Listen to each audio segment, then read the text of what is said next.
छत्रपती शिवरायांनी पन्हाळ्यावरून विशाळगडाकडे पलायन केल्याचे समजल्यानंतर सिद्दी मसूदला छत्रपतींच्या मागावर पाठवले व त्यांचा पाठलाग चालू झाला.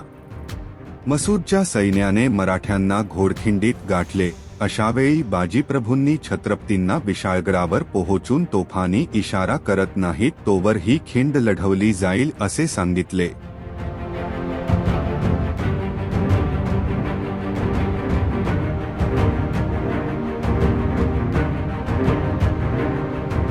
घोडखिंडीतील अतिशय चिंचोळ्या वाटेमुळे मराठ्यांनी मसूदच्या सैनिकांची कत्तल आरंभली.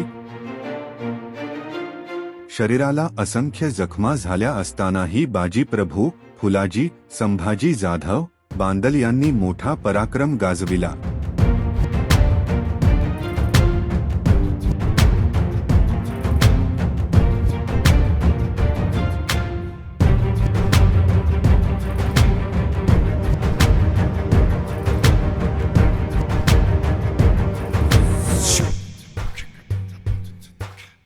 महाराज विशाळगडावर पोहोचल्यानंतर तोफांचा गजर झाला.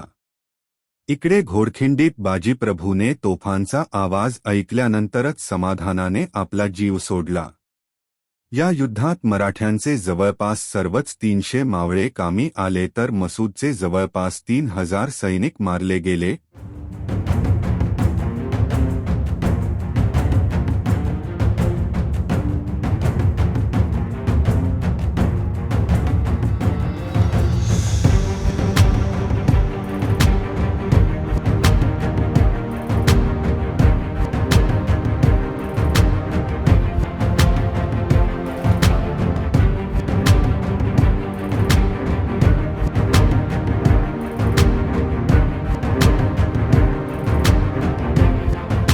बाजीप्रभू व इतर मावळ्यांच्या पराक्रमाने घोडखिंड पावनखिंड म्हणून इतिहासात अमर झाली.